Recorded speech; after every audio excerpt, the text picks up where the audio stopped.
नागपुर शहर के सावनी रोड स्थित नैवेद्यम नॉर्थ स्टार के सभागृह में आज राष्ट्रीय स्तर की बहुचर्चित सौंदर्य प्रतियोगिता मिस नेशन 2024 के तीसरे दिन कॉन्टेस्ट की प्रतियोगिता का सब कॉन्टेस्ट और पर्सनल राउंड आयोजित कर उन्हें विभिन्न स्तरों पर जांचा और परखा गया। इस विषय पर हमने मिस नेशन की प्रमुख ऑर्गेनाइजर दीपाली मिश्रा और कार्यक्रम के सभी जजेस से बात की। मिस नेशन के प्रमुख ऑर्गेनाइजर दीपाली मिश्रा हमारे साथ है इस समय। आज यहाँ पर पीआई राउंड और सब कॉन्टेस्ट लिया जा रहा है मिस नेशन का। उनसे जानते हैं कि एक्चुअल में होता क्या है और किस टाइप का टैलेंट ढूंढा जाता है। मैम बताइए कि किस टाइप का टैलेंट ढूंढा जाता है, किस टाइप से क्वेश्चंस होते हैं और एग्जैक्टली क्या होता है जिससे कि कोई विनर विनर के करीब आ जाता है। Exactly. So this is our third day of grooming and we are having talent and PI round today. It's like हम इसमें सब टाइटल्स ढूंढते हैं like beautiful skin, hair, teeth and beautiful legs, everything. And talking about Miss Talented, so they will going to perform जो भी talent उनमें है and it's totally up to our judges कि वो किस basis पे उनको select करते हैं talent round में. Like they will judge by their confidence, how they are presenting themselves on stage. This is the criteria. So that's all about the sub contest and pageant. And one more thing, PI round is very important for the finale because the numbers will be going to added in our final round के numbers. So PI round is very much important for the contestants. इसमें अब फिर से एक बात करते हैं हम लोग इस साल के कंटेस्टेंट्स के बारे में। कैसे कंटेस्टेंट्स हैं, कहाँ से है और क्या लगता है आपको कंटेस्टेंट्स को लेकर कि किस तरह कितने ऊंचाई तक जाएंगे? ओके, सो जैसे कि हमारी हिस्ट्री रही है मिस नेशन की, हमारे जो कॉन्टेस्टेंट्स हैं दे आर अभी बहुत हाई लेवल पे in this line like fashion runways and like we are having many Miss Indias from our platform. So उस लेवल पे हमारे कॉन्टेस्टेंट्स गए हैं एंड कॉन्टेस्टेंट को तो हम एक्चुअली वो जब आते हैं तो लाइक बहुत नर्वस होते हैं, बट ये 3 दिन में आप उनको पहचान नहीं पाओगे, हम हीरा तराश के निकालते हैं. सो अभी आप उनको यहाँ देखोगे स्टेज पे तो they are like very confident and उनका प्रेजेंटेशन वो बहुत डिफरेंट हो जाता है. सो सारे बहुत टैलेंटेड हैं and may the best girl win the crown and may the best girl win today too. So yes, इस समय हमारे साथ मौजूद है मिस नेशन 2024 के कुछ जजेस जो कि आज पीआई राउंड और सब कॉन्टेस्ट राउंड लेने वाले हैं. आइए उनसे जानते हैं कि किस टाइप के क्वेश्चंस होते हैं और किस टाइप से टैलेंट्स ढूंढा जाता है. आप अपना इंट्रोडक्शन दीजिए पहले. जी, मेरा नाम हिमांशु मिश्रा है and I am a talent manager and I also work in the fields of AI. किस टाइप के क्वेश्चंस होते हैं, कैसा टैलेंट ढूंढा जाता है, कुछ बताइए दर्शकों को. पहले मैम आप आंसर करना चाहेंगे? और सो यूजुअली हम लोग पहले पार्टिसिपेंट्स के जो टैलेंट प्रेजेंट करना चाहते हैं उसके पहले वो अपना रिप्रेजेंट करते हैं. फॉलोड बाय हम उनसे फिर उनके क्वेश्चन पूछते हैं रिलेटेड उनका कौन रोल मॉडल है एंड फिर वो नॉर्मल एक इंट्रैक्शन होता है जिससे हम उनके जो टैलेंट है, जो स्किल प्रेजेंट करना चाहते हैं उसके बारे में हम थोड़ा डिटेल जानना चाहते हैं. पोस्ट दैट हम लोग ये कंक्लूजन पहुंच सकते हैं कि हाउ दे आर परफॉर्मिंग या उनका क्या एक पर्टिकुलर लुकआउट है जिसको वो रीच आउट करना चाहते हैं. इज़ देयर पर्टिकुलर गोल, उनके कुछ फ्यूचर गोल्स भी हो सकते हैं. So we just want to get to know that. उनका इंट्रैक्शन, इससे हमें पता चलता है कि how well they will interact with their audience and the people they want to connect with. Next question ma'am से रहेगा. मैम अपना इंट्रोडक्शन दीजिए आप.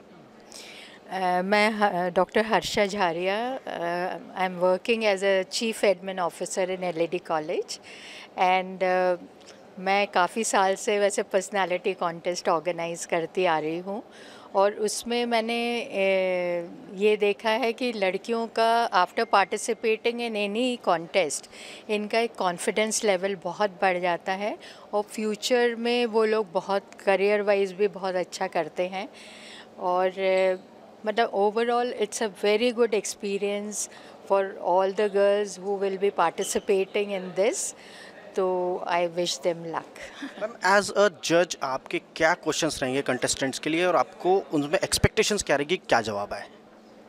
सी नॉर्मली कुछ तो बहुत ऐसे कॉमन ब्यूटी कॉन्टेस्ट के क्वेश्चंस रहते हैं कि उनका वो अपने में क्या ऐसा देखते हैं कि वो विनर बन सकते हैं और मतलब वो उनमें क्या अच्छी ऐसी क्वालिटी है which can make them winner. तो उसका भी अगर, और मेनली जो उनके आंसर्स रहते हैं वो उनको फाइनल राउंड तक भी ले जाते हैं और उसमें वो विनर भी बन सकते हैं। तो वो किस टाइप से आंसर करते हैं, और कुछ जो आंसर्स रहते हैं नॉर्मल आंसर से अगर हट के आंसर रहे और जो सबके जजेस को एकदम से क्लिक कर जाए तो वो ऐसा विनर बन जाते हैं। हमारा एक और क्वेश्चन है नेक्स्ट। मैम अपना इंट्रोडक्शन दीजिए। मैं डॉक्टर सोनाली मेहत्रे हूँ। मैं आई स्पेशलिस्ट हूँ और मेरा खुद का क्लिनिक है और ये मेरा फर्स्ट मिस फेमिना कॉन्टेस्ट है कि मैं जज कर रही हूँ। मैम क्या ढूंढोगे आप कंटेस्टेंट्स में कि क्या स्पेशलिटी है? कुछ आपकी एक्सपेक्टेशन, कुछ सवाल हो गया आपके दिमाग में? सवाल तो कुछ है, ऐसे कुछ सच है नहीं है। मैं ओवरऑल उनकी पर्सनैलिटी देखूंगी और ये नहीं जज करूंगी कि उनकी बॉडी कैसी है या स्किन कैसी है, उनका ओवरऑल टैलेंट और ओवरऑल पर्सनैलिटी ये जज करूंगी और उसके ऊपर ही मार्क्स दूंगी। सर आज सब कॉन्टेस्ट है और पीआई राउंड है, किस तरीके से देखते हैं? सबसे पहले आपके परिचय से शुरू करते हैं।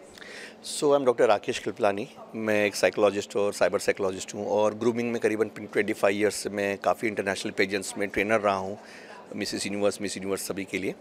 और ये कॉन्टेस्ट को मैं इस वजह से देखूँ कि सभी के अंदर कुछ ना कुछ टैलेंट है और लोग आमतौर पे सोचते हैं कि जब पेजेंट्स होते हैं तो सिर्फ वो वॉक पे या ब्यूटी के ऊपर भी आधारित रहती है। ऐसा नहीं रहता, उसके अंदर उनके टैलेंट्स भी जो हैं, जो इनर चीज़ें हैं, वो भी सामने लाने की आवश्यकता रहती है।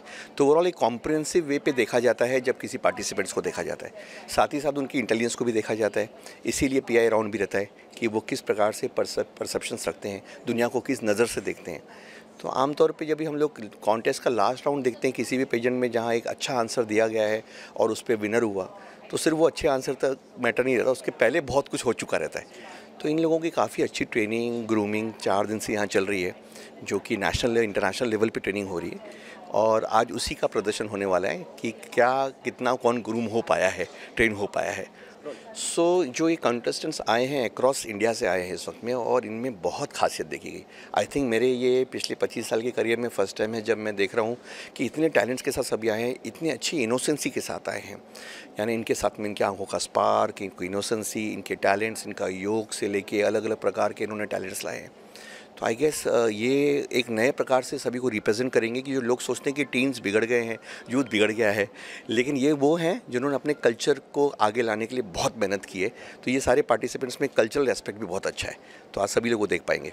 सर एक सवाल और है कि मतलब जनरली देखा जाता है हमारे इंडिया में, हिंदुस्तान में इस तरह की जो कॉन्टेस्टेंट आज भी कहीं ना कहीं उसे शक की नज़र से देखा जाता है, कहीं पार्सलिटी ना हो या कोई बैकडोर एंट्री ना हो, इस टाइप से। इस पर आपके क्या कमेंट रहेंगे? बिल्कुल सही बात है। तो यूजुअली सभी जगह पे लोग सोचते हैं ऐसे कि कहीं ना कहीं, क्योंकि होता क्या है कि जिसका नंबर नहीं आता है उसके पास बहुत सारे थॉट है, जिसका आता है वो सोचता है सब जजमेंट प्रॉपर। जैसे ईवीएम के साथ हुआ है ना, जब खुद के नंबर आ गए तो कहा कि भाई ईवीएम बराबर है और नहीं आया जब तक ईवीएम पे चला, तो वैसे ही इसके अंदर में भी रहता है। तो जिनका भी अगर आ गया first second third, they will never allegate anybody कि मेरा रॉन्ग हुआ ये। सो इस टाइप के जो क्वेश्चन मार्क्स लगाते हैं ब्यूटी पेजेंट्स पर, उन लोगों के लिए आप क्या मैसेज देंगे सर? उन्हें खुद इस प्रोग्राम के अंदर में अपने बच्चों को पार्टिसिपेट कराना चाहिए। They should be part engage in this thing, they should be in the audience also, they should be in the grooming part. उनके इसमें आना चाहिए उन लोगों ने। तब उन्होंने देखना चाहिए कि 4 दिन सुबह शाम 18 घंटे कैसी मेहनत की जाती है और फिर उनको जजमेंट पता पड़ेगा कि इसमें वो खुद ही तय कर लेंगे कि ये फर्स्ट सेकंड आने वाली है, क्योंकि देखते हैं खुद ही टैलेंट उस वक्त में। तो स्कोर्स लास्ट पार्ट जो है फॉर्मेलिटी है, एक्चुअली उनकी मेहनत सबको दिखती है। मिस नेशन 2024 के आप एक जज के तौर पे है, पीआई राउंड था और साथ में सब कॉन्टेस्ट राउंड, तो कैसा रहा? आपने सारे कंटेस्टेंट्स को देखा है, उससे पहले आपका इंट्रोडक्शन।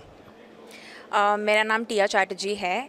मैं एक मरीन आर्कियोलॉजिस्ट हूँ एंड ऑथर हूँ एंड मैं दिल्ली से हूँ। मरीन आर्कियोलॉजी ये एक काफ़ी इंटरेस्टिंग मामला है, काफ़ी लोगों को पता नहीं होता, उस बारे में थोड़ा सा बताइए डिटेल में। ठीक है, मरीन आर्कियोलॉजी बेसिकली मेरा स्पेशलाइजेशन है पानी के नीचे की जो सभ्यताएं हैं, जैसे कि द्वारका, महाबलीपुरम या हमारे पुराने जो शिप रेक्स है, जो शिप्स जहाज़ जैसे पोर्चुगीज़ के समय के जो डूब जाते हैं, उन पे रिसर्च करना, उनके ऊपर स्टडी करना, तो मेरा वो स्पेशलाइजेशन है। हमने ऐसे कई सारी मूवीज़ देखी है जिनमें ऐसे डूबे हुए खजाने मिलते हैं, क्या रियल में ऐसे मिलते हैं? कई बार मिल जाते हैं, कई बार नहीं मिलते, तो सब्जेक्टिव है, मिल भी सकते हैं। मुझे अभी तक नहीं मिले। अच्छा, मरीन से लेकर सीधा ब्यूटी कॉन्टेस्ट के जज, कैसा रहा आपका सफ़र? क्या चीज़ आपको यहाँ तक लेकर आई है? आई थिंक मेरा जो ये अप्रोच है, थोड़ा सा बैकग्राउंड मेरा काफ़ी डाइवर्स है। जैसे ऑथर हूँ, मरीन आर्कियोलॉजिस्ट हूँ। मैं अभी करंटली इंडिया में और कोई वुमेन नहीं है जो मरीन आर्कियोलॉजी परस्यू कर रही है। इसकी वजह से भी एक अपॉर्चुनिटीज़ ओपन होती है। आई थिंक वो एक बहुत बड़ा रीज़न था मुझे यहाँ इन्वाइट करने का कि एक डिफरेंट डिमेंशन में ला सकती थी इस कॉम्पिटिशन में। तो कैसा लगा आपको? सारे कंटेस्टेंट्स आपने देखे, क्या लगा आपको? कौन है जो विनिंग ताज पहन सकता है? वो तो अभी रिवील नहीं कर सकते, बट मैं इतना बता सकती हूँ कि कंपटीशन बहुत ज़ोरदार है, इक्वली अच्छे हैं सारे, एंड बहुत नेक टू नेक कंपटीशन रहने वाला है। और हम लोगों के लिए एज जजेस बहुत डिफ़िकल्ट रहने वाला है। So all of them are equally good. Miss nation 2024 का ये प्लेटफॉर्म है, कैसा लगता है आपको? उससे पहले अपना इंट्रोडक्शन दीजिए। So I am Nirmiti and Philocalis Makeup Studio and Academy.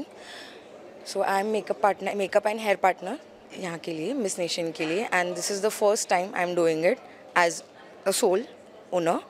So आप second question क्या था आपका? मेकअप जैसे आपने कहा और ब्यूटी कॉन्टेस्ट और फैशन इंडस्ट्री, इसका एक रिलेशन है बीच में, तो क्या वो रिलेशन एक पुल बनकर आपको यहाँ तक लेकर आया है?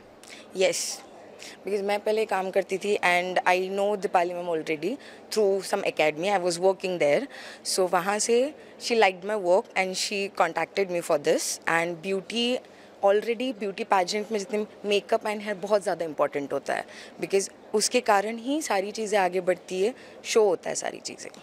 अभी हमने देखा कि सब कॉन्टेस्ट और पीआई राउंड हुआ है पर्सनल, तो आपको इन कंटेस्टेंट्स में से सबसे अच्छा मेकअप किसका लगा, किसके लुक्स सबसे शार्प है, इस बारे में बताइए। मेकअप सबसे अच्छा किसका लगा? सभी का अच्छा था, because my team only did it, right. तो सभी का मेकअप एंड हेयर अच्छा था। किस तरह का कंपटीशन है ये? कंटेस्टेंट कितने खास है, स्पेशलाइज्ड है, उस बारे में बताइए। क्या नोट किया आपने? सर सबसे पहले सबसे इम्पॉर्टेंट होता है, मॉडलिंग में आप फील्ड में जाते हो तो सबसे इम्पॉर्टेंट होता है कॉन्फिडेंस, एंड सेकेंड चीज़ होती है the way you carry your self. भले आप नॉर्मल वॉक करो, ज़रूरी नहीं है कि मॉडलिंग कॉन्टेस्ट में तो आपको 6 इंच हील लेके ही वॉक करना है। अब सम कंटेस्टेंट्स आर देयर जो प्रॉपर वॉक नहीं कर पाते with heels, so they need to practise that. तो ऐसा ज़रूरी नहीं है कि आपको अगर मॉडलिंग कॉन्टेस्ट में पार्ट लेना है, हाँ इम्पॉर्टेंट ज़रूर है हील्स में वॉक करना, बिकॉज वो आना चाहिए, because you are a model. But इसका मतलब ये नहीं है कि आपको कैसे भी, आप नॉर्मली भी अगर वॉक कर सकते हो प्रॉपरली। सो हर चीज़ में आपका प्रॉपर होना बहुत ज़रूरी है। The way you carry your self, confidence, अगर हील में भी आप वॉक करते हो तो वो भी प्रॉपर होना चाहिए आपका। सब कॉन्टेस्ट और पर्सनल राउंड के अंतर्गत प्रतियोगी युवतियों ने अपने अंदर छुपी विभिन्न कलाओं जैसे dance, script play, paper clay presentation, painting व सिंगिंग का प्रदर्शन कर सभी जजेस और उपस्थित दर्शकों का मन मोह लिया। पर्सनल इंटरव्यू कार्यक्रम के अंतर्गत प्रतियोगी युवतियों को जजेस के कुछ मुश्किल सवालों का भी सामना करना पड़ा। बेस्ट वॉक और पर्सनल इंटरव्यूज के बाद युवतियों को उनकी योग्यताओं के आधार पर miss beautiful hairs, miss beautiful skin, miss beautiful legs, miss beautiful eyes, miss confident, miss talented, miss elegant, miss graceful, miss beautiful smile, miss magnetic, miss photogenic, miss best catwalk, miss beauty with brain, miss compassionate, miss dynamic जैसे सब title से नवाजा गया। कार्यक्रम में मुख्य आयोजक दिनेश मिश्रा, दीपाली मिश्रा, आभा द्विवेदी और जजेस के तौर पर हिमांशु मिश्रा, डॉक्टर हर्षा जारिया, डॉक्टर सोनाली मेत्रे, राकेश कृपलानी, टिया चैटर्जी और निर्मिति रेवतकर प्रमुखता से उपस्थित रहे। मिस नेशन 2024 के कंटेस्टेंट्स हमारे साथ है। आज यहाँ पर सब कॉन्टेस्ट और पीआई राउंड लिया जा रहा है। आइए जानते हैं उनसे कि उनकी क्या फीलिंग्स है इस कंटेस्ट को लेकर और क्या क्वेश्चन एक्सपेक्टेड है और वो क्या परफॉर्म करने वाले। सबसे पहले आपका नाम बताइए। नमस्ते, मेरा नाम है अपूर्वा सुनावने और मैं बहुत ज़्यादा खुश हूँ और एक्साइटेड हूँ। अभी हम लोग का टैलेंट राउंड है और अब तक का मेरा सफ़र यहाँ का बहुत बहुत अच्छा है और आई एम होपिंग कि अभी इसके आगे भी अच्छा हो और आपका बस सपोर्ट चाहिए सबका और थैंक यू सो मच। क्या परफॉर्म करने वाली है आज यहाँ आप? मैं आज सेमी क्लासिकल डांस परफॉर्म करने वाली हूँ जो गणपति का है और कृष्णा का है और as a starting dance performance I am going to perform it. Please share your feelings about Miss Nation 2024. How do you feel and from where you are, your name, introduction, everything. I am Abhirami Krishnan. I am from Kerala and I am so much excited and want wonderful, feeling wonderful being here, and this is a very hospitable space, and Miss Nation is super great, and you guys are going to love it. Thank you. महान news 7 के लिए camera person प्रतीक कलस्कर के साथ मुकुंद चौरसिया, नागपुर।